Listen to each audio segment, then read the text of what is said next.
हमें जब ये चीज़ पता चली कि एक समय पे आप और आपकी टीम जम्मू की ऐसी पहली टीम थी जिन पे पढ़ाने पे बैन लगाया गया था। आपका पहला क्वेश्चन ही बाउंसर है। फिर मैं जब जम्मू आया, उसके बाद मैं वैष्णो देवी गया, तो कुछ अजीब ही शायद माता रानी की कृपा हुई और जम्मू मुझे पसंद आया। लेकिन इतने सारे कोचिंग इंस्टीट्यूट्स होने के बावजूद पिछले साल 20 से भी कम बच्चे आईआईटी में गए। अगर हम जम्मू कश्मीर पर्टिकुलर की बात करें, इतनी फैसिलिटी, इतना इंफ्रास्ट्रक्चर, इतने टीचर्स, इतने कोचिंग इंस्टीट्यूट्स होने के बावजूद वो रिजल्ट्स क्यों नहीं आ पा रहे? आप आज का ये डेटा बता रहे हैं। मैं 2015 में जम्मू में आया और 2015 में शायद ही हमारे शहर से 1, 2 या 3 बच्चे आईआईटीज में जाते थे। बाकी बच्चों को उससे कंपेयर किया जाता है कि देखो वो बच्चा कितना पढ़ने में तेज हो, तुम पढ़ने में अच्छे नहीं हो। वो बिटिया कितनी पढ़ने में अच्छी है, तुम नहीं हो, उसके जैसा बनने की कोशिश करो। तो बच्चों पे इस चीज का भी बड़ा प्रेशर होता है।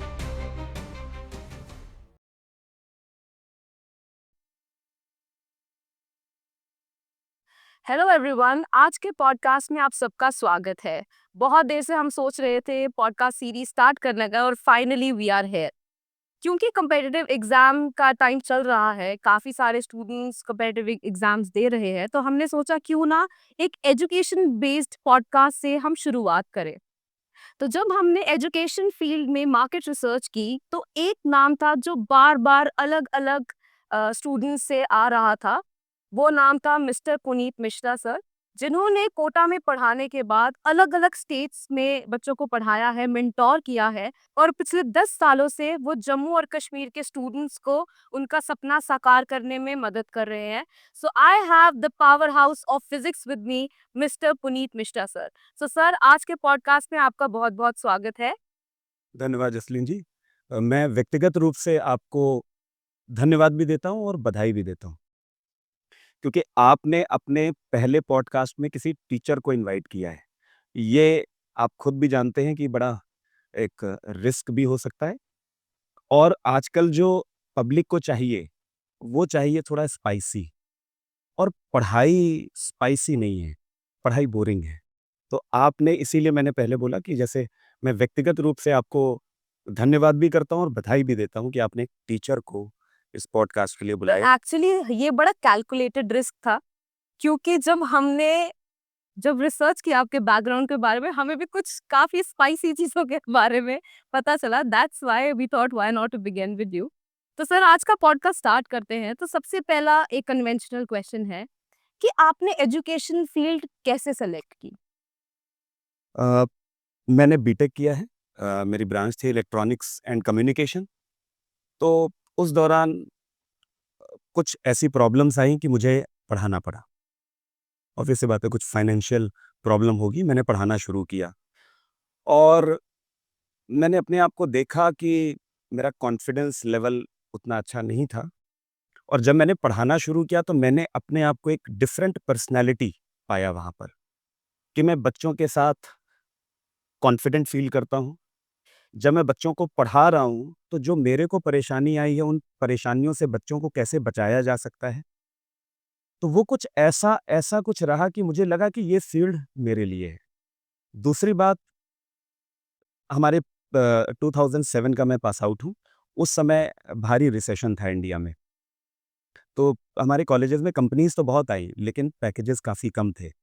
फिर मुझे किसी पेरेंट ने ही गाइड किया कि आप क्यों नहीं, ये बड़े-बड़े इंस्टीट्यूट हैं और ये अच्छी सैलरी देते हैं। मुझे पता भी नहीं था कि बहुत ज़्यादा सैलरी में सोचता था 10-15 हज़ार रुपए कुछ मिलते होंगे।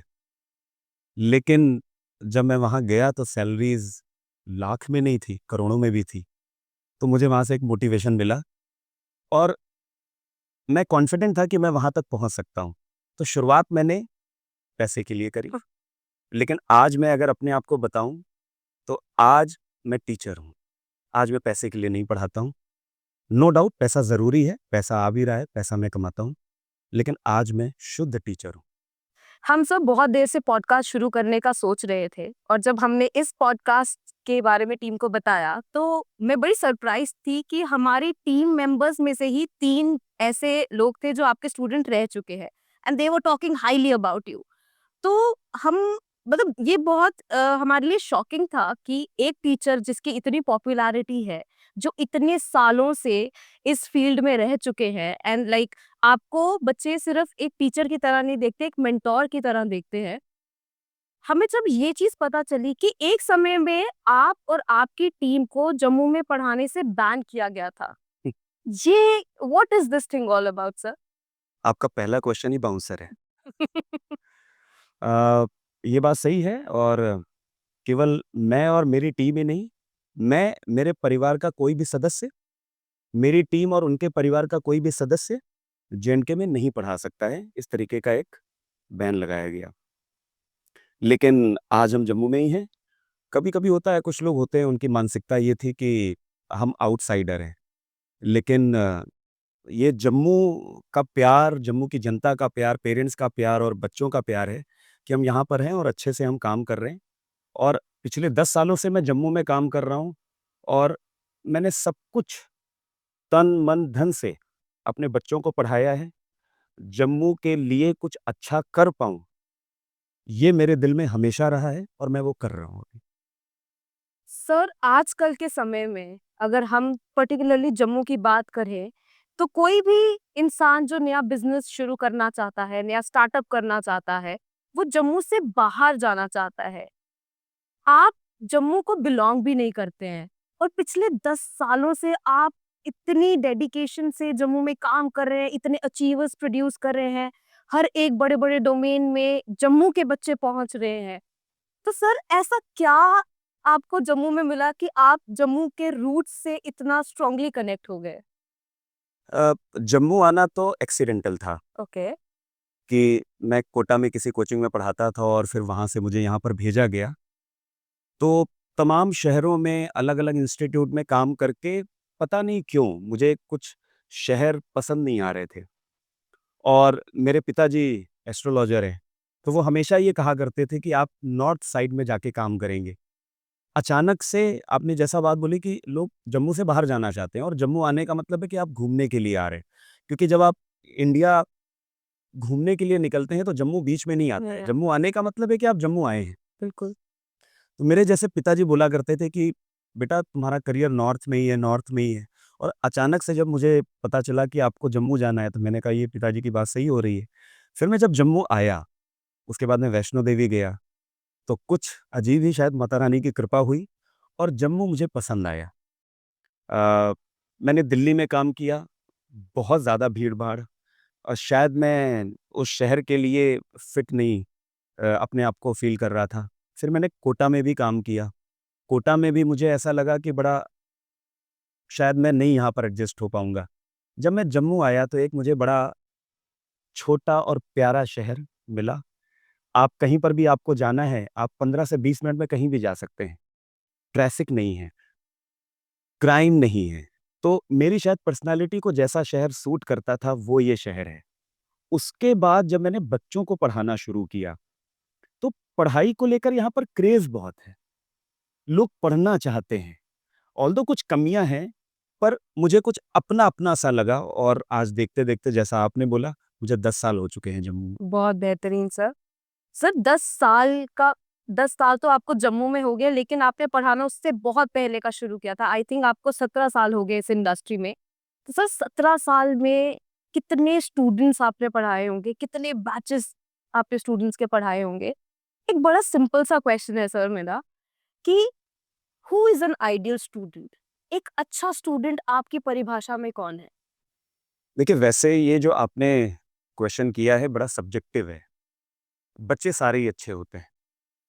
अब जैसा हमारे शास्त्रों में लिखा है, तो आपने भी सुना होगा, एक बड़ा फ़ेमस श्लोक है, काकचेष्टा वको ध्यानम श्वान निद्रा तथैव च अल्पाहारी गृह त्यागी विद्यार्थी इति पंच लक्षणम। तो ये 5 गुण जिसमें है वो विद्यार्थी है। और विद्यार्थी क्या है?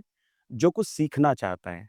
हम और आप भी आज स्कूल नहीं जाते हैं, लेकिन हम भी अगर कुछ सीखना चाहते हैं तो हम विद्यार्थी बनेंगे और उन चीज़ों को सीखने के लिए हमारे अंदर ये गुण होने चाहिए। तो अच्छा स्टूडेंट, वैसे अगर देखा जाए तो लोग कहते हैं किसी बच्चे के नंबर आ रहे हैं अच्छे, तो वो अच्छा स्टूडेंट है। नंबर किसी के अच्छे नहीं आ रहे हैं, तो वो वीक स्टूडेंट है। मैं ऐसा नहीं मानता। कोई भी बच्चा जो सीखना चाहता है, वो अच्छा ही होता है। और अगर कोई टाइम पास कर रहा है, तो हम कोशिश ये करते हैं कि हम उसको स्टूडेंट बनाएँ, क्योंकि क्लास में आने वाला बच्चा ज़रूरी नहीं है कि वो स्टूडेंट हो, क्योंकि वो सीख क्लास में आया, वो बैठा, स्कूल में गया, वो केवल बैठा, लेकिन कुछ सीख नहीं रहा है। तो हम सारे टीचर्स की कोशिश और पेरेंट्स की भी कोशिश होती है कि उस बच्चे को हम इस तरह से कुछ मोटिवेट करें, उसकी काउंसलिंग करें कि वो एक अच्छा लर्नर बने, और जिससे कि वो कुछ सीख पाए। सीखने के बाद, क्योंकि उसे जो कुछ भी वो सीखेगा, उसे बाद में उसे अप्लाई करना है। जब वो अप्लाई करेगा उस नॉलेज को, तब वो किसी को इंस्पायर कर रहा होगा। उसे देखकर लोग उसकी फील्ड में जाना चाहते हैं, उसे देखकर लोग उसके जैसा बनना चाहते हैं। तब कहीं न कहीं ये चीज़ डिसाइड होगी कि वो अच्छा है या बुरा है। लेकिन अभी मैं केवल यही बोल सकता हूँ कि एक पहले बच्चे को विद्यार्थी बनना चाहिए, और मैं किसी को सिखा सकूँ, वो उस लेवल पर आए। सर एक बड़ा बर्निंग क्वेश्चन है जो मैं बहुत बारी सोचती हूँ कि कोचिंग इंस्टीट्यूट्स बहुत तेजी से ग्रो कर रहे हैं और आजकल के competitive एरा में हर एक कोचिंग इंस्टीट्यूट बहुत कोशिश कर रहा है कि ज्यादा से ज्यादा बच्चे ले पाए। लेकिन इतने सारे कोचिंग इंस्टीट्यूट्स होने के बावजूद पिछले साल 20 से भी कम बच्चे आईआईटी में गए, अगर हम जम्मू कश्मीर पर्टिकुलर की बात करें, और 20 से भी कम बच्चे 700 के स्कोर तक भी पहुंच पाए। तो सर आपको क्या लगता है इतनी फैसिलिटी, इतना इंफ्रास्ट्रक्चर, इतने टीचर्स, इतने कोचिंग इंस्टीट्यूट्स होने के बावजूद वो रिजल्ट्स क्यों नहीं आ पा रहे हैं? देखिए, पर्टिकुलरली आपने जो जम्मू के लिए क्वेश्चन किया कि 20 से भी कम बच्चे हैं जो जेईई में गए, या नीट के लिए जो आपने बोला कि 20 से भी कम बच्चे ऐसे हैं जिनका 700 प्लस स्कोर गया, जो एक अच्छा स्कोर माना जाता है। देखिए, इसका ये मतलब नहीं है कि जम्मू में टैलेंट की कोई कमी है, पर कहीं न कहीं एक जो माइंडसेट है यहाँ के बच्चों का और पेरेंट्स का, वो अभी इतने अवेयर नहीं हुए। आप आज का ये डेटा बता रहे हैं, मैं 2015 में जम्मू में आया, और 2015 में शायद ही हमारे शहर से 1, 2 या 3 बच्चे आईआईटीज़ में जाते थे, और आज आप जो कह रहे हैं कि कम से कम 20 बच्चे जा रहे हैं, तो ये धीरे-धीरे चीज़ बढ़ी तो है। बच्चे अवेयर हुए हैं, पेरेंट्स अवेयर हुए हैं। अब ये जो कॉम्पिटिटिव एग्ज़ाम्स हैं, ये नॉर्मल जैसा रूटीन में जो पढ़ाई होती है, उस तरीके से पढ़कर ये एग्ज़ाम्स क्रैक नहीं किए जाते हैं। इसमें आपको कहीं न कहीं अपने अंदर एक्स फैक्टर जनरेट करना होता है। इसमें कहीं न कहीं आपको आउट ऑफ द बॉक्स जाकर एक्स्ट्रा एफर्ट्स लगाने होते हैं, और ये बच्चा तभी कर पाएगा जब इसके लिए वो अवेयर हो। अ, आजकल जो मैं देख रहा हूँ जम्मू में, आज भी ट्रेंड जम्मू का कुछ ऐसा ही बना हुआ है कि स्कूल में नंबर आने चाहिए। आप भी जानते हैं कि आज 12वीं के बाद अगर आपको किसी अच्छी यूनिवर्सिटी में केवल और केवल अपनी कन्वेंशनल स्टडीज़ के लिए भी अगर जाना है, तो भी आपको एक एग्ज़ाम देना पड़ेगा सीयूईटी, जिसके लिए क्या हमारे बच्चे प्रिपेयर्ड हैं? नहीं। तो स्कूल ज़रूरी है, स्कूल में मार्क्स लाने भी ज़रूरी है, लेकिन उसके बाद कहीं न कहीं आपको कोई न कोई कॉम्पिटिटिव एग्ज़ाम फेस करना पड़ेगा, और उस कॉम्पिटिटिव एग्ज़ाम में कई बच्चों के साथ केवल और केवल आपके शहर के नहीं, पूरे देश के बच्चों के साथ आपका कॉम्पिटिशन है। हम्म। तो अब आपको उन लोगों से आगे निकलने के लिए अपने अंदर तमाम तरीके की और स्किल्स हैं। कहीं न कहीं आपको बहुत इम्प्रूवमेंट की ज़रूरत है। जहाँ पर मुझे लग रहा है कि हमारे बच्चे हैं तो टैलेंटेड जेएंडके के, लेकिन अनअवेयर हैं कि मेरे को क्या और मेहनत करनी चाहिए। तो इस चीज की कंटिन्यूएशन में हम कह सकते हैं सर कि सिर्फ स्कूल का करिकुलम सफिशिएंट नहीं है एक बच्चे को प्रिपेयर करने के लिए कि वो कम्पिटिटिव एग्जाम पे compete कर पाए। अ, आप वैसे तो बिल्कुल ठीक कह रहे हैं। देखिए, हम भी जानते हैं कि हमारे यहाँ घरों में ये बोला जाता है कि हमारा पहला गुरु कौन होता है? जब बच्चा जन्म लेता है, तो हमारा पहला गुरु कौन होता है? माँ को पहला गुरु बोला बिल्कुल। गया है। तो अगर माँ हमारी पहली गुरु है, तो इसका मतलब ये हुआ कि हमें स्कूल नहीं जाना चाहिए, क्योंकि माँ तो गुरु हैं, लेकिन हम स्कूल जाते हैं। क्यों जाते हैं? ये मुझे नहीं लगता है कि बताने की ज़रूरत है, क्योंकि आपको जो एक्स्ट्रा चीज़ें चाहिए, और एक हमें सर्टिफ़िकेट भी चाहिए, आगे आपको जॉब करनी है, उसके लिए आपको स्कूल जाना पड़ता है। बिल्कुल। तो माँ सब कुछ सिखा सकती है, लेकिन शायद सब्जेक्ट को लेकर और शायद माँ से जो मिला हुआ सर्टिफिकेट है, वो हमारी सोसाइटी में काम नहीं करेगा। तो बच्चे को स्कूल जाना है। बिल्कुल। अब इसके बाद आता है कि क्या स्कूल में जाने से ये कॉम्पिटिटिव एग्जाम निकल जाएंगे? नहीं, ऐसा नहीं होता है। हमारे स्कूल किस लिए बने हैं? हमारे स्कूल किसी कॉम्पिटिटिव एग्जाम को क्रैक करवाने के लिए नहीं बने हैं। आप अगर देखें इन कॉम्पिटिटिव एग्जाम्स का जो सिलेबस है, वो वही होता है जो स्कूल्स का सिलेबस है, यानी कि जो एनसीईआरटी का सिलेबस है। लेकिन स्कूल में जो टॉपर है या जो भी बच्चे अच्छा स्कोर ला रहे हैं, अगर वो जेई का पेपर, नीट का पेपर या एनडीए का पेपर फॉर्म भरते हैं और पेपर देने जाते हैं, वो सेलेक्ट नहीं होते हैं। बड़ा सीधे-सीधे सरल शब्दों में आपको एक एग्जांपल से मैं अगर इसको आपको बताना चाहूँ, आप फर्ज़ करिए कोई भी एग्जांपल कि जम्मू में कितने स्कूल्स होंगे?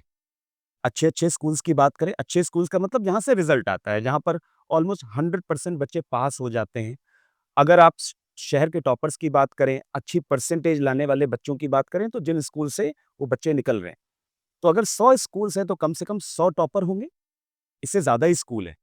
और इन 100 टॉपर्स की अगर बात करें, तो हमारे स्कूल्स में एक ऐसी भाषा चलती है कि जिसके ज़्यादा नंबर आ रहे हैं, जो फर्स्ट पोज़ीशन ला रहा है, वो केवल टॉपर नहीं है, वो होता है गॉड गिफ्ट।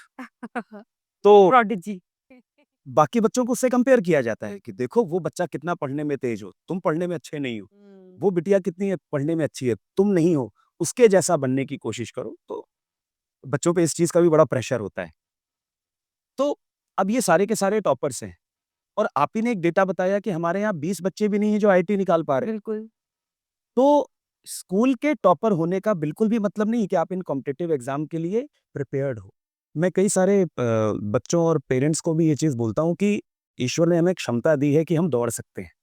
तो हम दौड़ना जानते हैं, इसका ये मतलब नहीं है कि अगर कल मैं ओलंपिक्स में जाकर अपना नाम लिखवाऊँ कि मैं इस दौड़ने वाली प्रतियोगिता में पार्टिसिपेट करना चाहता हूँ और मैं ये एंश्योर क्या कर सकता हूँ कि मैं गोल्ड मेडल लेकर आऊँगा? नहीं। क्योंकि वहाँ पर जो लोग आए हैं, उन्होंने उसके लिए स्पेशल ट्रेनिंग ली है। बिल्कुल। क्या अगर मुझे उनसे कॉम्पीट करना है, तो क्या मैं उतना ट्रेन्ड हूँ कि मैं उनके साथ कॉम्पीट कर पाऊँ? ऐसे ही स्कूल है। स्कूल ओवरऑल ग्रोथ के लिए है और स्कूल जाने का ये बिल्कुल भी मतलब नहीं है कि आप पढ़कर ही कुछ बनना चाहते हैं। मतलब कि आप पढ़ाई में अपना करियर देख रहे हैं। हो सकता है कि एक स्कूल का कोई बच्चा है, वो सिंगिंग में बहुत अच्छा कर रहा हो और आप कई सालों के बाद देखें कि वो बॉलीवुड में हुँ। प्लेबैक सिंगिंग कर रहा हो। हो सकता है कि कोई बहुत अच्छा डांसर हो सकता है कोई बहुत अच्छा राइटर हो सकता है कि कोई बहुत ऐसा बच्चा हो जो स्पोर्ट्स में बहुत अच्छा कर रहा हो। तो स्कूल से हमें इंटरेस्ट पता चलता है कि बच्चा किस फील्ड में जा सकता है।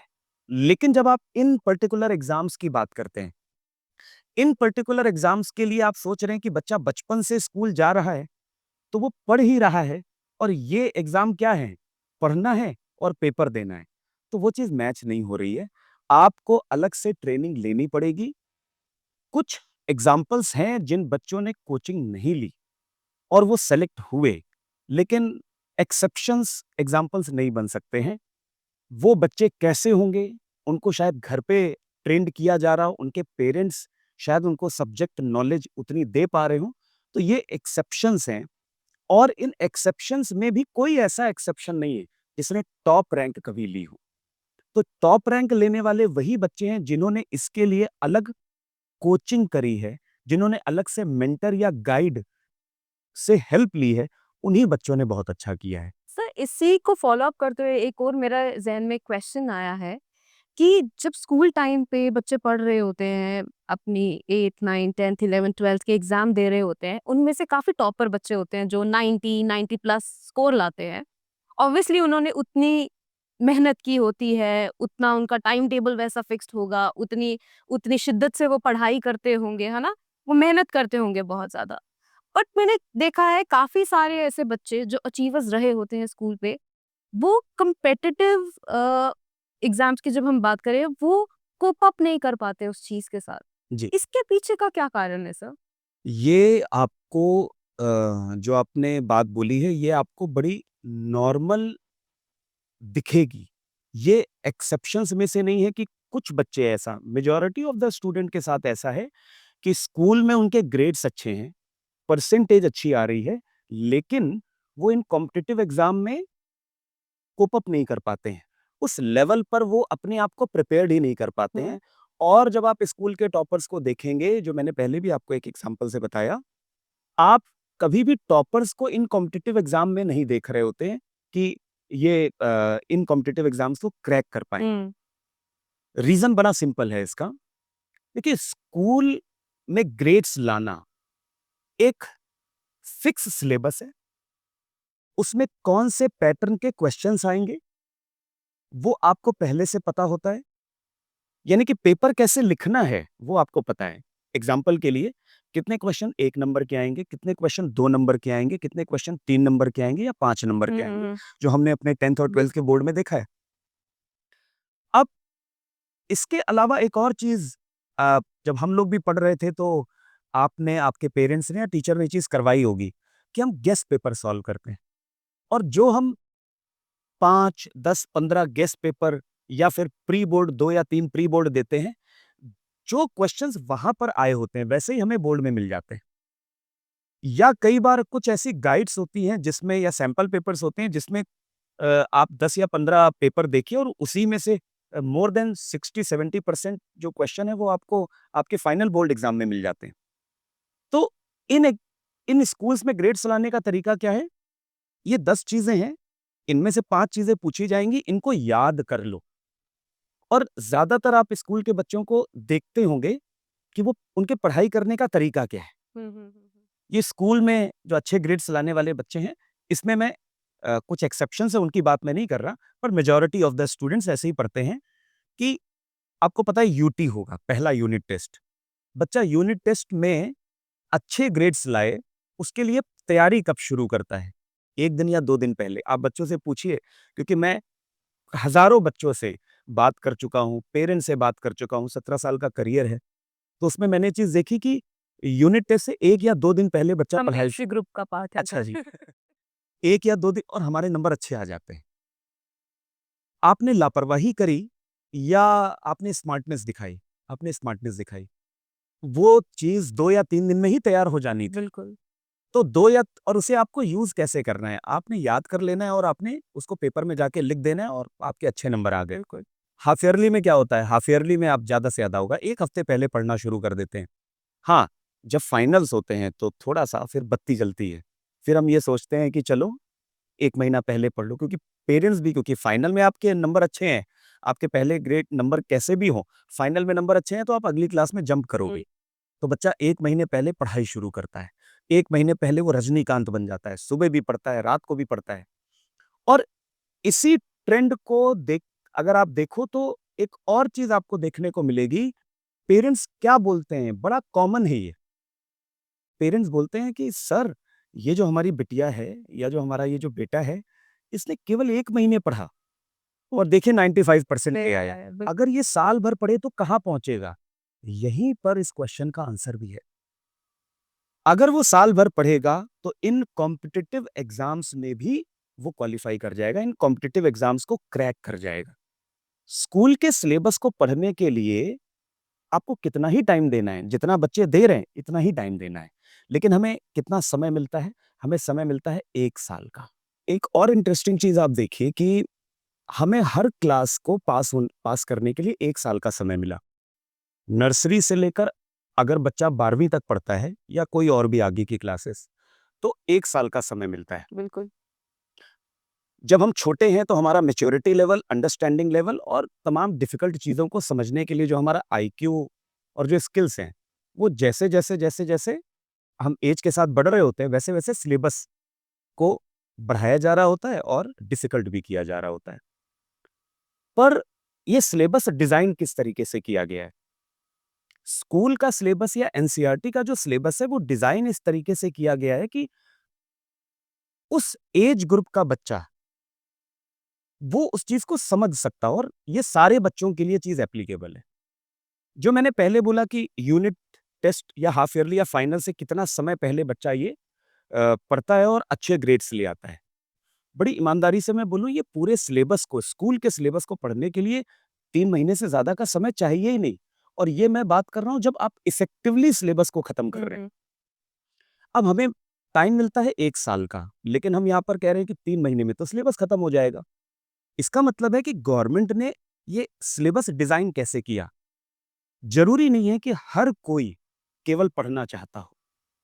कोई स्पोर्ट्स में जाना चाहता है, सिलेबस इतना है कि आप अपना स्कूल का सिलेबस, साइंस, मैथ जो भी सिलेबस है, वो सब्जेक्ट्स हैं वो पढ़िए और उसके बाद अदर एक्टिविटीज आप कर सकते हैं। आप स्पोर्ट्स में जा सकते हैं, आप सिंगिंग, डांसिंग या कोई भी एज अ हॉबी या एज अ करियर अगर आप कहीं पर कोचिंग लेना चाहते हैं तो आप ले सकते हैं। लेकिन उन बच्चों का क्या जो स्पोर्ट्स में नहीं है, जो पढ़ने के अलावा कोई और उनके अंदर स्किल नहीं दिखी और इसीलिए पेरेंट्स ने उनको किसी और जगह भेजा भी नहीं। पेरेंट्स को पता है, बच्चों को पता है कि उन्हें अपना करियर पढ़कर ही बनाना है। उन बच्चों का क्या? 3 महीने का अगर सिलेबस है, आप उसे 1 साल में पढ़ रहे हो तो कहीं न कहीं आप टाइम वेस्ट कर रहे हो। ये वही पेरेंट हैं जो जो ये कहते हैं कि बच्चे ने तो कम पढ़ाई करी, कम टाइम दिया और नंबर इतने अच्छे आ गए। ये वो पेरेंट हैं जिनके बच्चे शायद और बच्चों से ज़्यादा स्मार्ट हैं। लेकिन परेशानी क्या है? जो वो 7 महीने का, 8 महीने का जो समय बच गया, जहाँ पर उन्होंने और कुछ नहीं किया, ऐसा कुछ जो वैल्यू एडिशन कर सके, वहाँ पर आ जाता है गैप। हम्म। इस वजह से वो बच्चा जो है ग्रेड्स तो अच्छे ले आया, लेकिन जब वो कॉम्पिटिटिव एग्ज़ाम में जाएगा तो वो उसके लिए उतना ट्रेंड नहीं है और इसलिए कॉम्पिटिटिव एग्ज़ाम में वो नंबर अच्छे नहीं ला पाता है। इसी के विपरीत कुछ ऐसे बच्चे होते हैं जिनको पता है कि स्कूल का सिलेबस आसान है और वो आईआईटी, जेईई के लिए, नीट के लिए, एनडीए के लिए कोई कोचिंग ज्वाइन कर लेते हैं और वो वहाँ पर एकेडमिक्स को भी मैनेज कर लेते हैं, वो कोचिंग को भी मैनेज कर लेते हैं और बड़ी आसानी से 12th के साथ ही वो अपनी सीट निकाल लेते हैं। तो आपके पास जो बचा हुआ समय है, अगर आप उसे इफेक्टिवली यूज़ करें, तो फॉर श्योर जो आपने बोला कि जो अच्छे ग्रेड्स लाने वाले बच्चे हैं, वो भी इन कॉम्पिटिटिव एग्ज़ाम में सेलेक्ट हो जाएँगे, बशर्ते कि उन्हें उसके लिए ट्रेंड अपने आप को करना पड़ेगा। तो सर इसी के कंटिन्यूएशन में मेरा नेक्स्ट प्रश्न है कि जिस तरह का आजकल कंपटीशन इंक्रीज हो गया है, पेरेंट्स चाहते हैं कि कुछ पेरेंट्स चाहते हैं कि जल्दी से जल्दी हम अपने बच्चे को तैयारी शुरू करवाएं, तैयारी जीत की शुरू करवाएं। कुछ पेरेंट्स होते हैं वो कहते हैं अभी तो बच्चा है, इस पे एकदम से इतना क्या बर्डन डालना, अभी आराम से देखते हैं, पहले 10वीं कर ले, 12वीं कर ले, फिर इसको कम्पेटिटिव वर्ल्ड में डालेंगे। तो सर मुझे ना एक बैलेंस समझना है कि कोचिंग शुरू करने की सही उम्र या क्लास क्या है? इन कॉम्पिटिटिव एग्ज़ाम की तैयारी के लिए जो सही उम्र है या जो क्लास है, मुझे लगता है कि 9 से आपको तैयारी शुरू करनी चाहिए। क्योंकि 9th में साइंस और मैथ उस लेवल का पढ़ाया जाना शुरू हो जाता है, जो आपको कॉम्पिटिटिव एग्ज़ाम में हेल्प करेगा। पर उससे भी पहले मैं पेरेंट्स को एक राय देना चाहूँगा कि अगर आपने ये चीज़ देख ली है कि बच्चे को इंजीनियरिंग या मेडिकल एंट्रेंस के लिए भेजना है, तो आप 6 से उसका साइंस और मैथ स्ट्रॉन्ग करना शुरू कर दें। ज़रूरी नहीं है कि आप 6 से उसको कोचिंग करवाएँ, लेकिन आप इस चीज़ के लिए अवेयर हो जाएँ कि 6 से वो केवल और केवल अपने स्कूल के सिलेबस को ना पढ़ रहा हो, स्पेशली मैथ और साइंस में। वो स्कूल के अलावा कोई टेक्स्ट बुक या रेफरेंस बुक्स ज़रूर पढ़ रहा हो। तो उसे 9th तक आप देख लेंगे कि हाँ, वो कितना अच्छा कर पाएगा या अगर कुछ कमी हो रही है, तो हम क्या करें कि उन कमियों को टाइम रहते हुए दूर कर सकें और बच्चा 12वीं के साथ 12वीं में बोर्ड का एग्ज़ाम दे और साथ ही साथ जेईई या नीट में अपनी सीट निकाल ले। तो सर हमारी कॉन्वर्सेशन के दौरान आपने काफ़ी बार आईआईटी और एम्स का मेंशन किया है और जो भी बच्चा डॉक्टर बनना चाहता है तो वो एम्स के सपने देखता है, जो इंजीनियर बनना चाहता है वो आईआईटी के सपने देखता है। तो मेरा प्रश्न ये है सर आपसे कि ये आईआईटी और एम्स, ये इंस्टीट्यूट्स बाकी इंस्टीट्यूट से कैसे अलग हैं? और ये सच में अलग है या ये सिर्फ एक इसके आसपास एक थोड़ी-सी हाइप क्रिएटेड है? नहीं, बिल्कुल हाइप बिल्कुल नहीं है और ये बिल्कुल सच है कि आईआईटी से जो बच्चा बीटेक करके निकलता है, वो कहीं न कहीं डिफरेंट होता है और सेम ऐसे ही कि जो एम्स से डॉक्टर निकलता है, वो कहीं न कहीं डिफरेंट होता है। हाँ, इसमें एक चीज़ और है कि अगर किसी और इंस्टीट्यूट से बच्चा बीटेक कर रहा है या एमबीबीएस कर रहा है, तो वो थोड़ा हार्ड वर्क करे और तो वो उन इंजीनियर्स या उन डॉक्टर्स से कॉम्पीट कर सकता है बल्कि उनसे और ऊपर भी जा सकता है। होता क्या है कि इन कॉम्पिटिटिव एग्जाम के लिए अगर आप देखें तो कंपटीशन कितना टफ है। उस उस टफ कंपटीशन के लिए बच्चे ने कब से तैयारी शुरू करी है? वो 6th से तैयारी शुरू कर चुका है या 9th से तैयारी शुरू कर चुका है। वो मेंटली प्रिपेयर्ड था कि मेरे को ये इन्हीं कॉलेजेस में जाना है, मुझे अपना यही करियर बनाना है, तो वो कब से अपनी फील्ड के लिए काम कर रहा है। फिर ऐसे इंस्टीट्यूट्स में जाकर आईआईटी और एम्स में वहां पर ऐसे ही सारे के सारे बच्चों का एक पूल होगा। तो हर बच्चे का एक पीयर ग्रुप जो बनेगा, आप वो देखिए कितना सॉलिड पीयर ग्रुप बना। बिल्कुल। ऐसे एम्स में जब बच्चा जाएगा एमबीबीएस के लिए, तो उसका पीयर ग्रुप कैसा बनेगा। इससे भी ज्यादा आप ये देखिए कि इन इतने ज्यादा ट्रेन्ड और स्किल्ड बच्चों को पढ़ाने के लिए जो इनको मेंटर्स मिलेंगे, जो इनको गाइड मिलेंगे, वो कैसे कैसे होंगे। आप ये देखिए कि कई आईआईटीज में जो प्रोफेसर्स हैं, उनके पास गवर्नमेंट के कौन-कौन से प्रोजेक्ट्स हैं। कई ऐसे आईआईटीज हैं जो गवर्नमेंट के कई सारे प्रोजेक्ट्स पर काम कर रहे हैं। और ऐसे ट्रेन्ड प्रोफेसर्स के अंडर में अगर बच्चे को रिसर्च का मौका या बच्चे को उस टीम का हिस्सा भी अगर बनने का मौका मिल गया, तो उस बच्चे के लिए वो टर्निंग पॉइंट साबित हो सकता है। तो एक ऐसा पीयर ग्रुप जिसमें हर बच्चे ने अपनी जी जान लगाया है कितने समय पहले से, तो ऐसे इंस्टीट्यूट में ऑब्वियस सी बात है जब बच्चा जाएगा तो वो औरों से तो डिफरेंट दिखेगा ही। हाँ, जैसा मैंने पहले ही बोला, अगर आप किसी और कॉलेजेस में हैं, आपको एफर्ट्स डालने पड़ेंगे। आप आईआईटी में इसलिए नहीं गए क्योंकि उस समय आप प्रिपेयर्ड नहीं थे। आप बाद में मेहनत करें, नो डाउट आप उनसे भी ऊपर निकल सकते हैं, लेकिन एट द एंड आपको कहीं ना कहीं बहुत ज्यादा हार्डवर्क्स और एफर्ट्स डालने पड़ेंगे। सर पढ़ाई के रिलेटेड तो काफी क्वेश्चंस हो गए।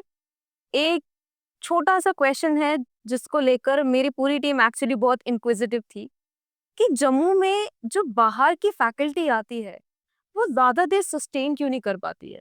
क्या चैलेंजेस हैं? आप अगर आपका कोई फ्रेंड, कोई रिलेटिव अगर जम्मू से बाहर हो, तो आप उससे पूछिएगा, आपको इसका आंसर मिलेगा। जो मैं आंसर दे रहा हूँ वही वो लोग भी बोलेंगे। और आपको कभी छोटा सा एक्सपेरिमेंट करना हो तो आप मेरे कहने पर ही एक्सपेरिमेंट करिए। आप केवल और केवल पठानकोट से ट्रेन में बैठ जाइए। ठीक है। तो एक जो बड़ा मिसकॉन्सेप्शन है वो आपको देखने को मिलेगा। जो लोग कभी जम्मू नहीं आए हैं, वो पठानकोट से ही बच्चों को, अगर वो अप्रैल, मई, जून, जुलाई में सफ़र कर रहे हैं, जम्मू आ रहे हैं, तो वहाँ पर स्वेटर पहनाना शुरू कर देते हैं। तो पहला मिसकॉन्सेप्शन ये है, जम्मू में बर्फ पड़ती जम्मू है? में बर्फ़ पड़ती है। अच्छा। तो ख़ैर ये तो कोई प्रॉब्लम नहीं है जिसकी वजह से जो बाहर से टीचर आते हैं वो यहाँ नहीं रुकते हैं।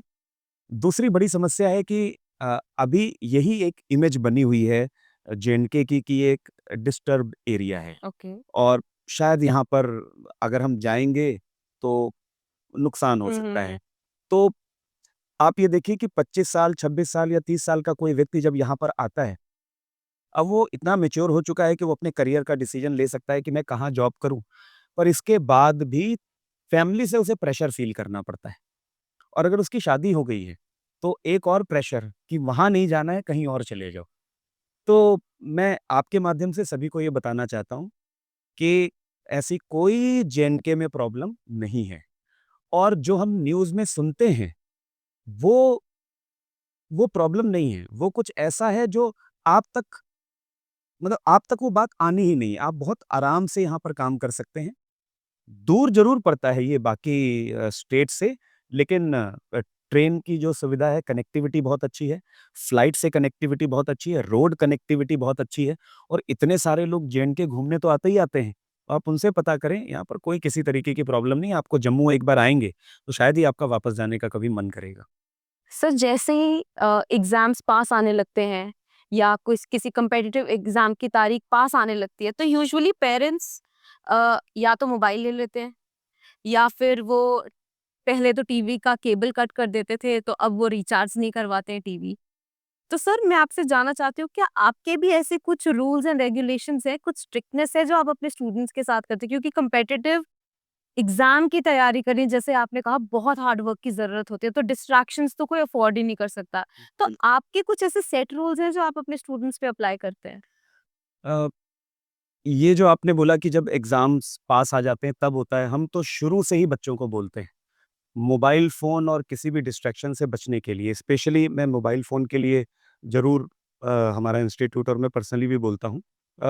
मोबाइल फ़ोन आज देखिए एक ऐसी चीज़ है, मैं तो इसको अलादीन का चिराग बोलता हूँ। आप अलादीन के चिराग को थोड़ा-सा घिसिए और जिन्न प्रकट होता है, क्या हुक्म है मेरे आका। बिल्कुल।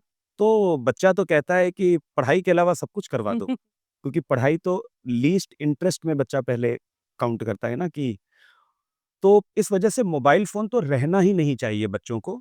अभी आपने एक न्यूज़ भी सुनी होगी कि ऑस्ट्रेलिया में सोशल नेटवर्किंग साइट्स पर अगर किसी बच्चे का अकाउंट है वो बैन किया गया है। हम्म, तो ऐसी स्थिति मुझे नहीं चाहिए कि ये भारत में भी ऐसी स्थिति आए। पेरेंट्स इस चीज़ के लिए लगें कि मोबाइल फ़ोन से बच्चों को जितना भी दूर रख सकें।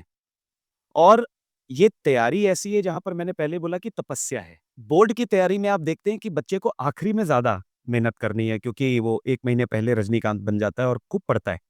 यहाँ पर हम उल्टा चलते हैं। हम्म, हम बच्चों को ये बोलते हैं कि जब आपके एग्ज़ाम्स पास आ रहे हैं, तो 1 हफ्ते पहले तो पढ़ाई बंद कर दो। ठीक है। क्योंकि आप इन कॉम्पिटिटिव एग्ज़ाम्स में कोई सेट पैटर्न नहीं है कि इस तरह के क्वेश्चन्स आएँगे या किसी चैप्टर की इतनी वेटेज है जो फिक्स है, ऐसा कुछ नहीं होता। कुछ भी आ सकता है, कहीं से भी आ सकता है। इनफैक्ट आईआईटी में ऐसे क्वेश्चंस बनते हैं जो पहले उनके जैसे बच्चों ने क्वेश्चंस ही कभी नहीं देखे। इसका मतलब टोटली एप्लीकेशन बेस्ड है। तो जब आप आखिरी दिन तक फॉर्मूले याद कर रहे हो, आपको पढ़ने की ज़रूरत पड़ रही है।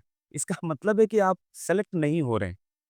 और अगर आप 1 हफ्ते पहले अपनी पढ़ाई को बंद कर सकते हैं कि नहीं अब मुझे रिलैक्स करना है, क्योंकि जो कुछ भी मैंने सीखा है बस मुझे वहाँ पर जाके एक फ्रेश माइंड के साथ अप्लाई करना है केवल, वो बच्चे क्वालीफाई कर जाते हैं। तो आखिरी टाइम के लिए नहीं, शुरू से ही हम्म। मोबाइल फ़ोन और किसी भी डिस्ट्रैक्शन से आप बाहर ही रहें, दूर ही रहें। तो सर, जैसे आप मोबाइल फ़ोन की बात कर रहे हैं, तो अगर हम यूट्यूब पे जाएँ, तो काफ़ी ऐसे चैनल्स हैं जहाँ पर ऑनलाइन मतलब चीज़ें सिखाई जाती हैं, या आजकल जिस तरह से ऑनलाइन डिफरेंट क्लासेज़ हैं। एप्लीकेशंस हैं, अलग-अलग ऑनलाइन क्लासेस हैं। तो मैं ये डिफरेंस समझना चाहती हूँ, क्या डिफरेंस है कॉम्पिटिटिव एग्ज़ाम की तैयारी करनी, एक ऑनलाइन मीडियम से और एक ऑफलाइन मीडियम से, और कौन-सा ज़्यादा इफ़ेक्टिव है? अ, आप ऐसे देख लीजिए कि किसी व्यक्ति को कॉन्सन्ट्रेट करना है। ऑब्वियस सी बात है कि अगर मुझे पढ़ाई करनी है, तो मेरा फ़ोकस होना चाहिए केवल पढ़ाई की तरफ।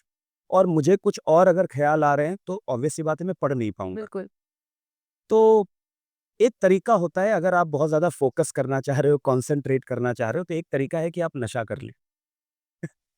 आप नशा कर लीजिए और उसके बाद आप एक ही ज़ोन में रहेंगे और बस। हुँ, तो क्या ये चीज़ ठीक है? बिल्कुल नहीं। बिल्कुल भी ठीक नहीं है। मोबाइल फ़ोन जब हम किसी बच्चे को आज ड्रग एडिक्शन के लिए बताते हैं कि कैसे बचा जाए, हुँ, ये एक प्रॉब्लम है। मैं एक ड्रग का और नाम लेता हूँ, वो है मोबाइल फ़ोन। मोबाइल फ़ोन एक ड्रग की तरह है और अगर आप मेरी बात से सहमत हो, ये क्या बच्चों तक ही सीमित है कि बच्चा ही केवल मोबाइल के लिए एडिक्टेड है? नहीं, पेरेंट्स भी। हुँ। कितने सारे हम यूट्यूब में ही मीम्स देखते हैं और इनफैक्ट कई कंट्रीज़ में तो रिहैब सेंटर है मोबाइल फ़ोन को छुड़वाने के लिए। पेरेंट्स आए और उन्होंने मोबाइल फ़ोन शुरू कर दिया। बच्चों से बात नहीं कर रहे हैं, जो फैमिली टाइम होना चाहिए वो स्पॉइल हो रहा है। क्वालिटी टाइम बच्चे और फैमिली आपस में स्पेंड करें वो नहीं हो रहा है। हुँ, बच्चों के साथ क्या होता है कि आपने उनको आपको लगा कि हुँ, बच्चे का टाइम बच रहा है।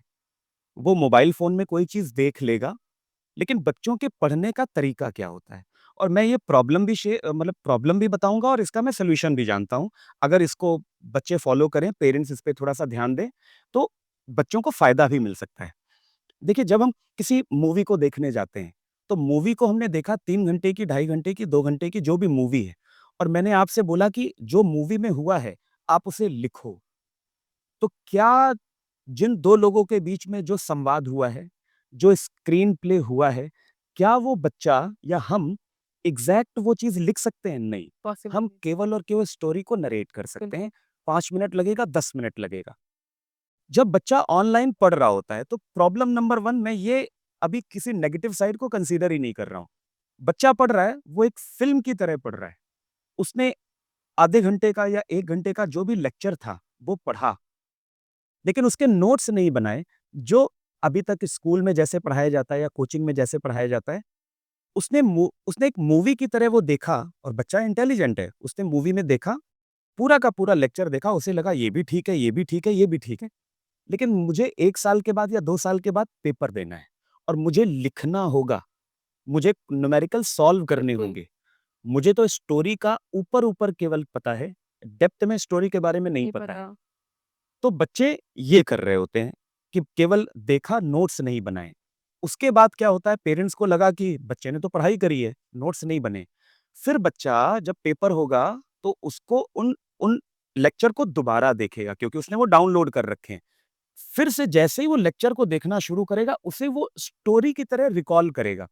जैसे हम अगर मूवी को दोबारा देखें, तो मुझे क्या लगेगा, अब ये आएगा, हाँ। अब ये आएगा, अब ये आएगा। इसका मतलब मुझे मूवी पता है कि क्या है। बिल्कुल।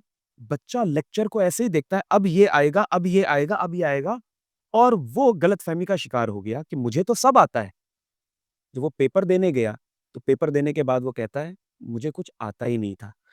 वो कहता है, मुझे शायद सब आता था, लेकिन मेरे से क्वेश्चन नहीं सॉल्व हुए। और पेरेंट्स सोचेंगे कि वो बच्चा पैनिक कर गया और जो आता था वो सब भूल गया, जबकि ऐसा नहीं हुआ। उसे कंटेंट तैयार ही नहीं था। वो केवल ख़्यालों में था कि ये होता है, ये होता है, ये चीज़ें होती हैं। हुँ। ये एक बड़ी परेशानी है। बच्चे नोट्स नहीं बनाते हैं। बच्चे नोट्स अगर बन जाएँगे तो उसे रिवाइज़ करेंगे, रिकॉल करेंगे, जो चीज़ वहाँ पर वो बच्चे इग्नोर करते हैं। ये तो फिर भी मैं बहुत पॉज़िटिव पॉइंट आपको बोल रहा हूँ। इसका एक नेगेटिव पॉइंट ये है, और ये रिसर्च है। अगर आप नेट पे सर्च करें तो आपको, मैं मोबाइल फ़ोन के लिए कह रहा हूँ, लेकिन इसका जो रिसर्च है वो भी आपको नेट पर ही मिलेगा, कि कितने सारे बच्चे हैं जो ऑनलाइन पढ़ाई कर रहे हैं। कई इंस्टीट्यूट है जिनके एक बैच में 30,000 बच्चा है, 40,000 बच्चा है। लेकिन उसमें से क्लास कितने बच्चे अटेंड कर रहे हैं? पता चला कि 40,000 के बैच में केवल और केवल 2,000 2,500 बच्चे हैं जो क्लास अटेंड कर रहे हैं। तो बाकी बच्चे क्या है, वो वेट कर रहे हैं कि ये तो मेरे को मिल जाएगा लेक्चर, मेरे ऐप में पड़ा होगा और ये डाउनलोडेड लेक्चर मैं देख लूँगा। तो पहले ही उन्होंने इग्नोर करना पढ़ाई को शुरू कर दिया। इसके बाद जो बच्चे क्लास अटेंड कर रहे हैं, मेबी पेरेंट्स का प्रेशर हो, उनमें से कितने बच्चे हैं जो नोट्स बना रहे हैं। फिर उसके बाद प्रॉब्लम आती है, जो 400-500 बच्चा इतने सारों में जो नोट्स बना रहा है, फिर आता है कि वो पढ़ कैसे रहा है। तो मेजॉरिटी ऑफ द स्टूडेंट्स के पास एक एक लिबर्टी आ गई है कि मैं कभी भी पढ़ लूँगा। पहली प्रॉब्लम ये है कि उनका डिसिप्लिन ही गया, और अगर उनका डिसिप्लिन ही पढ़ाई को लेकर गया, तो जो पढ़ाई का पहला स्तंभ है, अनुशासन, वो ही नहीं रहा, तो बच्चे की पढ़ाई कहाँ से अच्छी होगी, वो कैसे इन कॉम्पिटिटिव एग्ज़ाम को क्रैक कर पाएगा। और आप नेगेटिव साइड लेंगे कि क्या बच्चा वाक़ई, जब उसके हाथ में मोबाइल फ़ोन है, तो क्या वो वाक़ई लेक्चर देख रहा है या कुछ और हुँ। अनवांटेड जो उस एज में नहीं देखना चाहिए? या वो बच्चा वीडियो गेम खेल रहा है, या वो रील्स देख रहा है, या उसने चुपके से सोशल नेटवर्किंग साइट पे अपना अकाउंट बना रखा है जिस पे वो वीडियो अपलोड करता है, वो एक इन्फ्लुएंसर बनना चाहता है, वो मोटिवेटेड है उन लोगों से। तो पढ़ाई से बच्चा धीरे-धीरे, धीरे-धीरे, धीरे पेरेंट्स को ये कभी नहीं पता चलता। एक मेरे को एक एग्ज़ाम्पल याद है, एक स्टूडेंट मेरे को मिला, तो उन्होंने अपने बच्चे के लिए बोला कि सर, ये कोविड के बाद तो मुझे लगा कि कोविड मेरे लिए वरदान है। ये वो मेरे से एक सिचुएशन आई है, तब वो मेरे से बोल रहे हैं कि मुझे लगा कोविड मेरे लिए, बच्चे के लिए वरदान साबित हो गया। क्योंकि बच्चा इतना पढ़ रहा है, इतना पढ़ रहा है, सर वो रात-रात भर पढ़ता है, और ये बड़ी कॉमन चीज़ है। अगर आप पता भी करेंगे, majority of the students parents आपको ये बोलेंगे कि बच्चा तो रात-रात भर पढ़ता है। वो बच्चा रात-रात भर पढ़ता था, लेकिन वो 4 सब्जेक्ट में फेल हुआ। ओके। 11th में 4 सब्जेक्ट में फेल हुआ। सब्जेक्ट कितने होते हैं? 5, और वो 4 सब्जेक्ट में फेल हो गया, और वो रात-रात भर पढ़ता था। आपको पता चला ना कि वो बिल्कुल, मैं समझ गई। पढ़ नहीं रहा था। बिल तो पेरेंट्स को ये लग रहा है कि वो पढ़ रहा है, लेकिन वो पढ़ नहीं रहा है, और इसी का कारण है कि हमारे पूरे देश का रिज़ल्ट धड़ाम से गिरा। बिल्कुल। आज पेरेंट्स परेशान हैं कि बच्चा मोबाइल फ़ोन नहीं छोड़ रहा है। अब बच्चा बड़ा हो गया है, मेरे से हाइट में बराबर हो गया है, आवाज़ में भारीपन आ गया है, मैं कैसे बोलूँ? आजकल के बच्चे सेंसिटिव हैं, मैं मोबाइल फ़ोन कैसे उनसे वापस लूँ? ये एक एडिक्शन की तरफ बच्चे चले गए हैं। जो जिन पेरेंट्स के बच्चे अभी छोटे हैं, छोटी क्लासेस में, उनको बोलूँगा कि आज आपको लगता है कि बच्चे ने एक अच्छा आंसर आपको कर दिया, आपको लगा कितना मेरा बच्चा मैच्योर है। कोई ऐसी मज़ेदार बात कर दी, आपको लगा कि इसका सेंस ऑफ ह्यूमर कितना अच्छा है। ठीक है, आधे घंटे के लिए मोबाइल फ़ोन दे दो, तमाम लॉक्स लगा के दे दो, लेकिन जब वो 10वीं कक्षा तक पहुँचेगा, तब तक वो एडिक्टेड हो चुका होगा और फिर आप चाहकर भी उससे मोबाइल फ़ोन नहीं ले सकते हैं। तो मैं तो सारे पेरेंट को हाथ जोड़कर ही रिक्वेस्ट करता हूँ कि कृपया मोबाइल फ़ोन से जितना बच्चे को दूर रख सकें, ऐसी कोई हाई-फाई पढ़ाई किसी स्कूल में नहीं हो रही है, ना ही कोचिंग में करवाई जानी चाहिए और नहीं होती है, कि बच्चे को मोबाइल फ़ोन या लैपटॉप की ज़रूरत पड़े। मैं तो सख्त खिलाफ कि मोबाइल फ़ोन बच्चों के पास नहीं होना चाहिए, वो कोई आज सुविधा नहीं है, वो एक एडिक्शन है जिससे बचना चाहिए। सर, आपका इतना रिच एक्सपीरियंस है आपकी फील्ड में।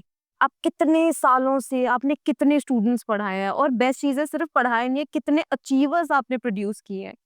तो एक चीज़ तो क्लियर है कि जब आप पढ़ाते हैं, आप जो एक एनवायरनमेंट क्रिएट करते हैं, बच्चे वहाँ पढ़ते हैं, तो वो प्रॉपर परंपरा, प्रतिष्ठा और अनुशासन को फॉलो करते हैं। लेकिन ऑब्वियसली स्टूडेंट्स घर भी जाते हैं, तो घर में एक अलग माहौल रहता है। तो मैं आपसे जानना चाहती हूँ सर कि घर पे पेरेंट्स को किन चीज़ों का ध्यान देना चाहिए ताकि जिनके बच्चे कॉम्पिटिटिव एग्जाम्स के लिए प्रिपेयर कर रहे हैं, जो माहौल वो आपसे जब पढ़ रहे होते हैं, जो माहौल वहाँ पर एग्जिस्ट करता है, वही माहौल वो घर पर भी क्रिएट कर पाएँ ताकि इफ़ेक्टिवली जो स्टूडेंट तैयारी कर रहा है, वो उस चीज़ की अच्छे से तैयारी कर पाए? ये जो आपने क्वेश्चन किया, ये वाक़ई बहुत अच्छा और पेरेंट्स के लिए बहुत अच्छा क्वेश्चन है ये। मैं आपसे अगर पूछूं कि आ, मेरे को अच्छे ग्रेड्स लाने हैं या किसी कॉम्पिटिटिव एग्जाम में मेरे को क्वालिफाई करना है, किसी कॉम्पिटिटिव एग्जाम को क्रैक करना है, तो मेरे को क्या करना पड़ेगा? मेरे को एक पहली छोटी बात कि मेरे को ये तो करनी ही करनी पड़ेगी, या आप बोल सकते हैं क्या कोई ऐसा सीक्रेट है जो तो वही सीक्रेट इंग्रेडिएंट ये हार्ड वर्क करना पड़ेगा और पढ़ना पड़ेगा, पढ़ना सिंपल। पड़ेगा? अगर मेरे को फिजिक्स, केमिस्ट्री, मैथ या फिजिक्स, केमिस्ट्री, बायो सीखनी है, तो मेरे को सबसे पहली चीज़ तो ये ना कि अगर मैं पढ़ लूँ और मेरे को सब आता हो, तो मैं वो कॉम्पिटिटिव एग्ज़ाम क्रैक कर सकता हूँ। बिल्कुल। तो प्रॉब्लम क्या है? प्रॉब्लम ये होगी कि जब बच्चा पढ़ना शुरू करेगा, तो वो ये कह सकता है कि मेरे को नींद बहुत आती है, मैं फ़ोकस नहीं बना पा रहा हूँ, मैं ईज़िली डिस्ट्रैक्ट हो जाता हूँ, या मेरा पढ़ाई में इंटरेस्ट ही नहीं बन पा रहा है। ऐसी तमाम चीज़ें आपको देखने को मिलेंगी, जो बच्चा एज़ अ प्रॉब्लम आपसे शेयर करेगा। और उन उसका रीज़न भी है। रीज़न ये है कि उसे पढ़कर कुछ बनना था, लेकिन उसने बहुत लेट पढ़ाई शुरू करी, स्कूल जाना पढ़ाई नहीं। इन कॉम्पिटिटिव एग्ज़ाम में आपको अपने ऊपर काम करना है। जैसे अगर मेरे को अपना फ़ोकस बनाना है, तो इसका मतलब है मेरा पढ़ाई की तरफ इंटरेस्ट होना चाहिए। कोई और ऐसी इंटरेस्टिंग चीज़ है, तो वो मुझे अपनी लाइफ़ से इन 2 साल, 3 साल, 4 सालों के लिए दूर करनी होगी। आप ये देखिए कि सब कुछ करके मैं पढ़ भी लूँ, ऐसा नहीं हो पाएगा। मैं स्कूल का जो रूटीन की पढ़ाई है वो मैं कर सकता हूँ, क्योंकि वो सिलेबस डिज़ाइन इस तरीके से किया गया है कि आप सब कुछ कर लें। लेकिन ये कॉम्पिटिटिव एग्ज़ाम सब कुछ करके क्रैक नहीं होता। तो आपको अपने ऊपर, अपनी आदतों के ऊपर ज़्यादा ध्यान देना है। आप फ़ोकस कर पाओ, आप कंसंट्रेट कर पाओ, अपनी नींद पे कंट्रोल कर पाओ, आप अपने आप को मोटिवेटेड रख पाओ, आप अच्छी प्लानिंग कर पाओ, आपकी सिटिंग अच्छी होनी चाहिए। ऐसी तमाम चीज़ें हैं जो आपको अपने अंदर लानी होगी। अगर वो नहीं आई, तो मैं फिज़िक्स पढ़ने बैठा और मुझे पता है कि ये पढ़कर मैं सेलेक्ट हो जाऊँगा, लेकिन मैं ये नहीं पढ़ पा रहा हूँ। तो आपको काम अपने ऊपर करना है, हुँ। और इसके लिए बच्चे की काउंसलिंग ज़रूरी है, जो केवल और केवल कोचिंग में नहीं, घर पे भी हो रही होगी। ज़्यादातर पेरेंट्स छोड़ देते हैं कि मैंने कोचिंग जॉइन करवा दी, बस अब बच्चा जाने या कोचिंग जाने। बिल्कुल। मेरा अब कोई काम नहीं है। देखिए, कंटेंट पढ़ा दिया गया और आपने उस कंटेंट को पढ़ाने के लिए फीस जमा कर दी। आप उस छोटे से बच्चे को कैसे फ़ोर्स कर सकते हो कि नहीं, तुम्हें पढ़ना ही पढ़ना है? आप फ़ोर्स नहीं कर नहीं कर सकते। सक आप क्यों ना उसको ऐसा बनाएँ कि वो कहे कि नहीं, मुझे पढ़ना है। और वो कैसे पॉसिबल होगा? वो जब हम उसकी मेंटरिंग करेंगे, जब हम उसकी काउंसलिंग करेंगे, जो केवल और केवल कोचिंग में, स्कूल में नहीं, वो घर पे भी चाहिए। इस बात को बोलने पर मेरा ये मतलब नहीं है कि घर पे बच्चे को पेरेंट्स पढ़ाएं, लेकिन वो तमाम चीजों पर ध्यान दें। अगर बच्चा स्कूल गया या कोचिंग गया, उसके बाद बच्चा घर आता है, कोई टाइम मान लेते हैं 4 बजे बच्चा घर आया, उसके बाद अब पेरेंट्स ये चीज नहीं मॉनिटर कर रहे हैं कि वो 4 बजे आने के बाद कर क्या रहा है। वो 4 बजे आने के बाद 4 बजे से लेके 9 बजे तक, 10 बजे तक पढ़ ही नहीं रहा है, तो फिर वो कहाँ से सिलेक्ट होगा? या उसके जो एकेडमिक परफॉर्मेंस है, उसमें भी आपको प्रॉब्लम बिल्कुल। देखने को मिलेगी। तो वहां पर आपको घर का माहौल ऐसा रखना है, आपको मॉनिटर करना है कि बच्चा जब आया घर तो उसके बाद वो कब पढ़ाई शुरू करे, उसे कितना टाइम फिजिकल एक्टिविटी के लिए चाहिए, उसे अगर एक पावर नैप लेना है या आधे घंटे की नींद करनी है तो वो कर रहा है कि नहीं कर रहा है, ज्यादा तो नहीं सो रहा है। ये सारी की सारी चीजें बच्चों से करवानी होती हैं घर पे। लेकिन अगर हमने बच्चों को लिबर्टी दे दी कि जो करना है आपको करना है, तो फिर जो रिजल्ट हम और पेरेंट चाहते हैं वो नहीं आ पाएगा। सर जैसा कि आज हम देख रहे हैं टेक्नोलॉजी बहुत तेजी से इवॉल्व कर रही है और टेक्नोलॉजी की बात करें तो आर्टिफिशियल इंटेलिजेंस आ जाता है। अब जो हमारी डोमेन है ब्रांडिंग की और मार्केटिंग की, उसमें तो एआई हमारे लिए ब्लेसिंग की तरह आया है और काफी सारे हमारे जो काम थे वो 10x की स्पीड पे अब कंप्लीट होते हैं। बट अब मैं अगर सेम चीज आपके डोमेन पे अप्लाई करूं, तो आपको लगता है कि आने वाले टाइम पे एआई टीचर्स को रिप्लेस कर सकती है? ये मैं इतना तो मैं मेरा अभी विजन नहीं है कि ऐसा कभी हो भी पाएगा।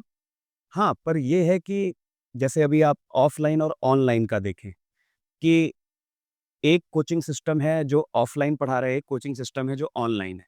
ऑफलाइन का रिजल्ट ज़्यादा अच्छा है, क्योंकि ऑनलाइन की तमाम परेशानियाँ हैं। ऑनलाइन में आप बच्चे पे कंट्रोल नहीं रख सकते हो, टीचर कंट्रोल नहीं रख सकता है। बिल्कुल।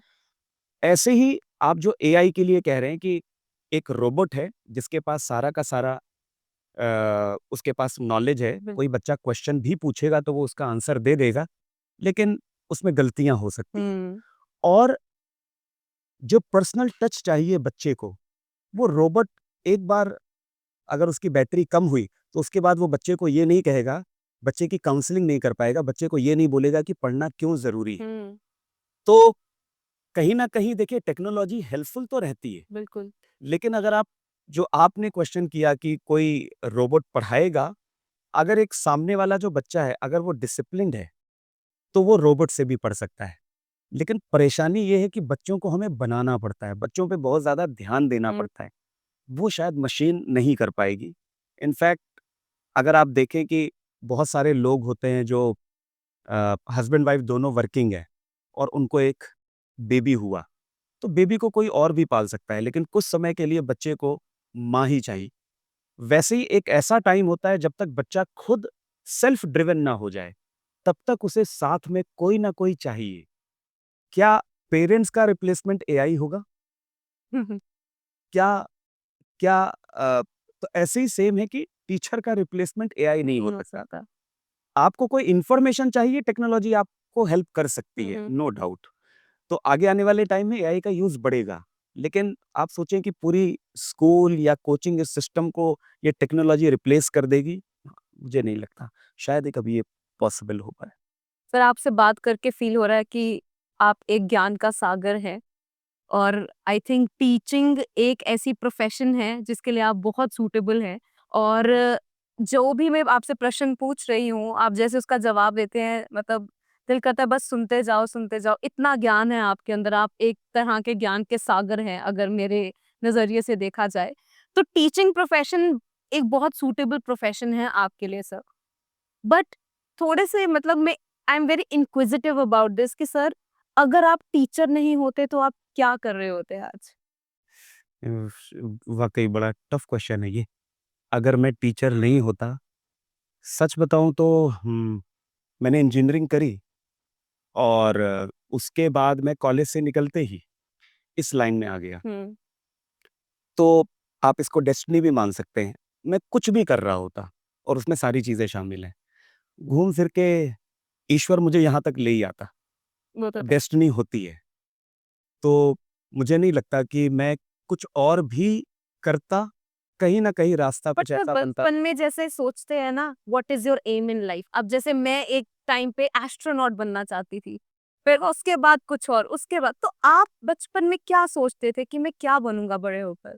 बचपन में अगर मैं हमारे बचपन में तो वो एक टीवी वैसा होता था जो शायद 10-11 बजे ना वो बंद हो जाता था, ये 24 आवर्स वाला हुँ। नहीं था और हमारे यहाँ केबल भी नहीं थे, हमारे टाइम में केबल आ गया था, लेकिन वो लोकल जो डिश चैनल होते हैं, वो आ तो गया था लेकिन हमारे यहाँ नहीं था।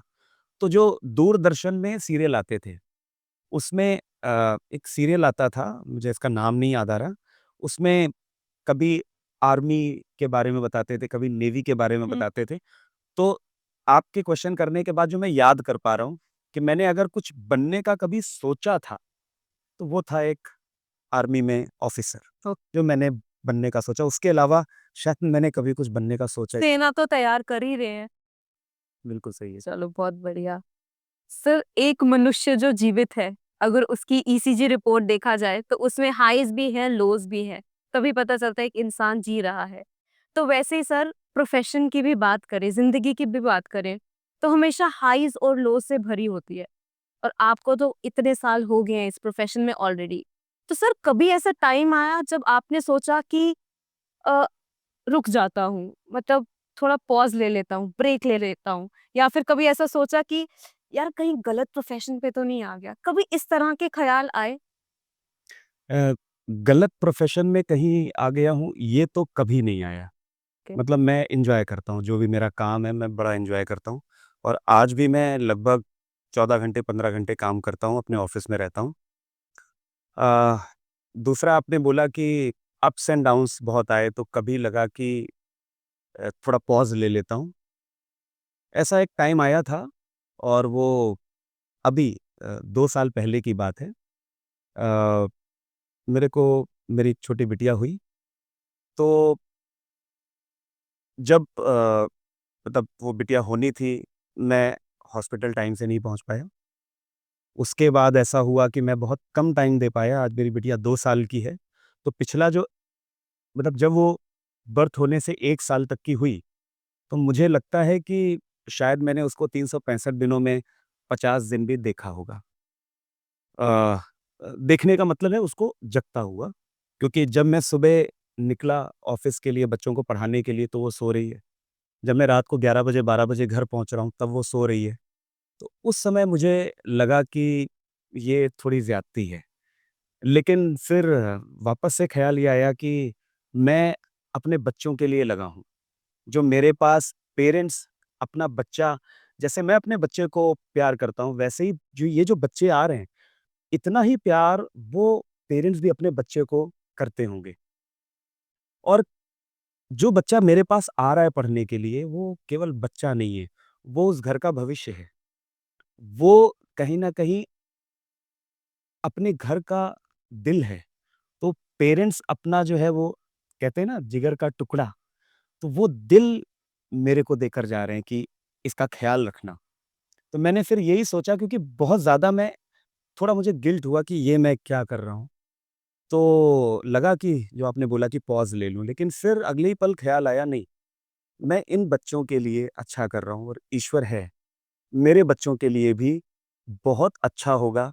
मैं करूँगा, सोसाइटी है, तमाम ब्लेसिंग्स मुझे मिलेंगी जो मेरे बच्चों तक और हमारे यहाँ आपने सुना भी होगा, कहा भी जाता है, "बाढ़े पूत पिता के धर्मा।" तो अगर मैं अच्छा धर्म अपना निभा रहा हूँ, अगर मैं अच्छे कर्म कर रहा हूँ, तो कहीं न कहीं उसका बेनिफिट मेरे बच्चों को भी मिलेगा, मेरी फैमिली को भी मिलेगा। तो आया था ख़्याल ये मैं इसमें मना नहीं करूँगा, लेकिन अगले ही पल मैंने सोच लिया कि नहीं, ये मेरा काम है और मुझे ये करना है। धीरे, धीरे, धीरे जब टाइम बढ़ा, अब थोड़ा-सा मैं टाइम निकालने लगा हूँ फैमिली के लिए। पहले मैंने फैमिली को बिल्कुल भी टाइम नहीं दिया है, लेकिन मेरी फैमिली बहुत सपोर्टिव है। मेरे पेरेंट्स उन्होंने हमेशा ही ये बोला है कि बस आगे बढ़ो, आगे बढ़ो, आगे बढ़ो। आगे बढ़ने का मतलब ऐसा नहीं है कि बहुत पैसा कमाओ और लेकिन एक ग्रोथ माइंडसेट होना है कि आपको और अच्छे-अच्छे काम करने हैं, पैसा तो बाई प्रोडक्ट है। और मैं एक मज़ाकिया तौर पे ही बोलता हूँ, बहुत सारे लोग बोलते हैं, "ये इतना पैसा कमा रहे हो, ये पैसा इतना कमा लोगे, इसका करोगे क्या?" तो मैं ये बोलता हूँ कि मैं बहुत ज़्यादा छोड़ कर जाना चाहता हूँ। क्योंकि पैसा बाई प्रोडक्ट है, आप अच्छा काम करोगे ना, तो पैसा आएगा ही आएगा।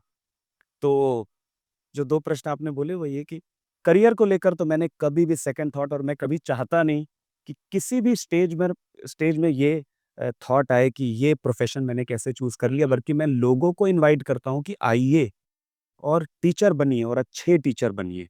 प्रोफेशनल टीचर मत बनिए, अच्छे टीचर बनिए। तो आपके इस डेडिकेशन और पैशन को हमारा बहुत बड़ा सलाम सर। सर आपका जो फिजिक्स डोमेन है, आपका सबसे फेवरेट सब्जेक्ट क्या है? मतलब उसमें सबसे फेवरेट चैप्टर कौन-सा है? एक क्वांटम मैकेनिक्स है। ओके।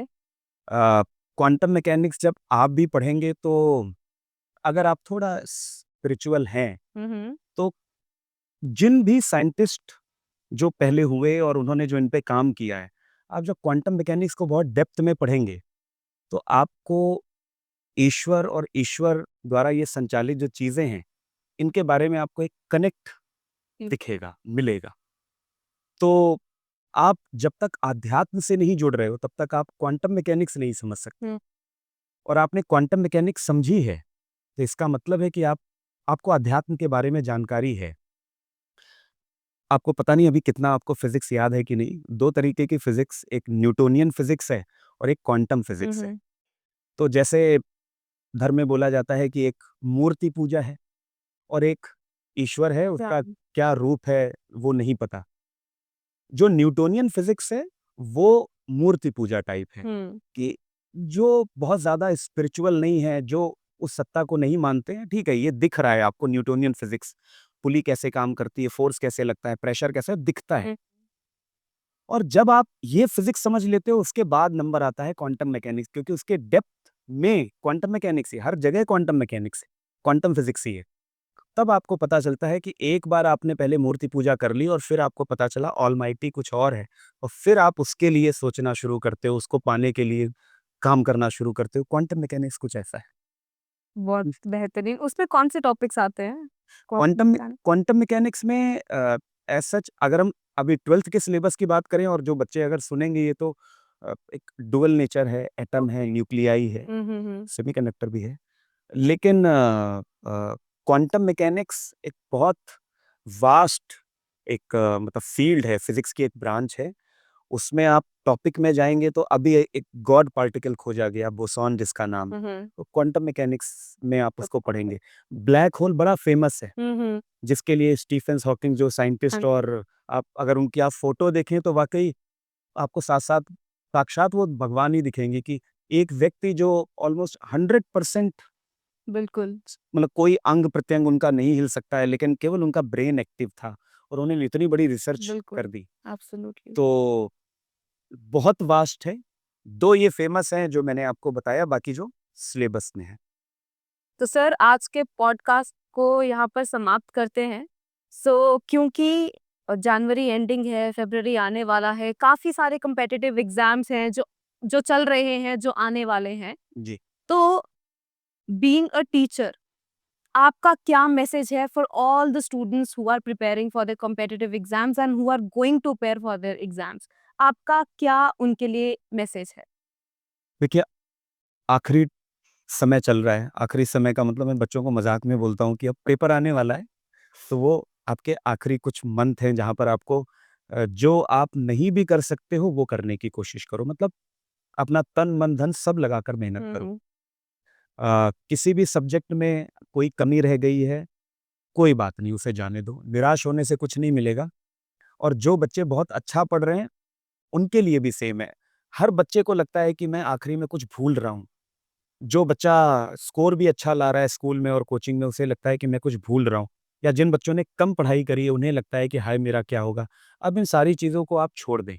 अभी थ्योरी जितना आप अच्छे से पढ़ सकते हैं, अपने टीचर से बात करें कि कौन-कौन से चैप्टर हैं जो ज़्यादा स्कोरिंग हैं, जिनसे क्वेश्चंस कुछ पिछले कुछ सालों से आ रहे हैं, या जिनमें आप ज़्यादा स्कोर कर सकते हो, जो ईज़ी हैं वो करें। और लास्ट में आप पीवाईक्यूज़ जो प्रीवियस ईयर क्वेश्चंस हैं, हुँ। वो ज़रूर करें। जितने मॉक टेस्ट आप दे सकते हैं, वो मॉक टेस्ट आप दें, और फॉर श्योर जब आप ये करेंगे तो आपके नंबर कुछ ना कुछ तो इम्प्रूव होंगे ही। तो सर ये कॉम्पिटिटिव एग्जाम में अपेयर करना जितना एक स्टूडेंट के लिए चैलेंजिंग होता है उतना ही उनके पेरेंट्स के लिए भी होता है। तो आपने एक बहुत अच्छा मैसेज स्टूडेंट्स के लिए तो शेयर कर दिया। आप उनके पेरेंट्स को क्या कहना चाहेंगे सर? देखिए, लास्ट में बच्चों पे इस बात का बहुत प्रेशर होता है कि मेरे मम्मी पापा को मेरे से उम्मीदें हैं, और टीचर के लिए भी ऐसा ही कि मेरे टीचर कुछ एक्सपेक्ट करते हैं। टीचर तो छूट जाएंगे, लेकिन मम्मी पापा साथ रहेंगे। तो पेरेंट्स से ये रिक्वेस्ट होगी कि पेरेंट्स इस प्रेशर से बच्चे को बाहर निकालें। ये होता है, आप कितने भी उनके साथ फ्रेंडली हो, वो ये सोचते हैं मैं कुछ बनूंगा तो मेरे मम्मी पापा को अच्छा लगेगा। ये भी सोचते हैं कि मेरे मम्मी पापा ने इतनी फीस दी हुई है स्कूल में, कोचिंग में, क्या होगा अगर मैं सेलेक्ट नहीं हुआ। इस किसी भी थॉट से बच्चे को आप बाहर निकालें और ये कॉन्फिडेंस दें, क्योंकि ये जो बच्चे 18 साल की उम्र में इन कॉम्पिटिटिव एग्जाम की तैयारी कर रहे हैं, आप ये देखिए कि 18 साल की उम्र में ये कितने अवेयर हैं कि मुझे अपना करियर बनाना है। हम भी पढ़ रहे थे और अच्छा पढ़ रहे थे, पर अवेयरनेस नहीं थी, तो ऐसे हमने कॉम्पिटिटिव एग्जाम के लिए तैयारी नहीं करी। लेकिन ये बच्चे बहुत प्रेशर को पेस करते-करते आगे बढ़े हैं। तो इनको आप आशीर्वाद दें और इनको इस चीज़ के प्रेशर से कि मेरी कोई एक्सपेक्टेशन है, बच्चे का रिज़ल्ट कुछ भी होगा वो मेरा बच्चा ही रहेगा। तो आप इस प्रेशर से उसको फ्री करें, बस इसके अलावा और कुछ नहीं। और जब वो एग्जाम देने जाए उनको दही और दही और चीनी, जरूर दही मिला मछली के बोलें खिलाए। कि जब बच्चा जाए तो दही मछली, सब कुछ अच्छा होगा। बिल्कुल। तो sir thank you so much इस पॉडकास्ट में जुड़ने के लिए। बहुत मजा आया आपसे बात करते हुए। आज मैं भी अपने समय में पीछे चली गई और अपनी उस दौर को याद करती जब मैं भी एक टाइम पे कम्पिटिटिव एग्जाम्स की तैयारी कर रही थी। ऑल्दो मैं उन बच्चों में से हूँ जो 2 दिन पहले पढ़ते थे। So thank you so much for coming on the set thank you. today, sir. It was very nice interacting with you. I hope आज का जो पॉडकास्ट है, जितने भी एस्पायरेंट्स हैं जो कम्पिटिटिव एग्जाम्स की तैयारी कर रहे हैं, जितने भी पेरेंट्स हैं जो आज आज के पॉडकास्ट को सुन रहे हैं, I hope this was of great value to you. Thank you so much. So with this, our very first podcast comes to an end. I hope you enjoyed the podcast and it was of some good value to you and it added some good value to your lives. हम इसी तरह से कोशिश करते रहेंगे कि valuable resources को हम अपने पॉडकास्ट पे लाएं और वो किसी भी तरह से आपकी लाइफ में, आपकी एक्सपीरियंस पे वैल्यू ऐड ऑन करें। So do let me know आप किसके साथ चाहते हैं कि मैं अपना नेक्स्ट पॉडकास्ट करूं, and if they are accessible to us will definitely try to get them with us. So thank you so much everyone for watching. Stay tuned to एल्सकास्ट। Thank you.